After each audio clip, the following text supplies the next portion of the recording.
Ladies and gentlemen, welcome to another video. In this video, we're going to talk about how to use the Instagram Edits weekly content ideas. So let's get straight into the video. So you can actually use the Instagram Edits app to eliminate your creator block by utilizing the Ideas and Inspiration tab. Simply go ahead and open your Edits application and go to the Inspiration or Ideas tab and click on Reels.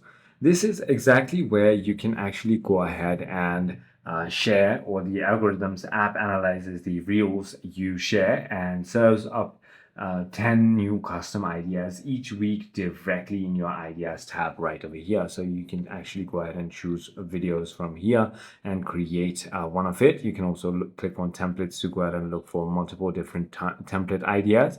You can also go ahead and note down multiple ideas if you have it in mind just right here. So it is as simple as that. I hope this video clarifies everything for you. If you have further more queries, feel free to comment down below, and I'll see you on the next one.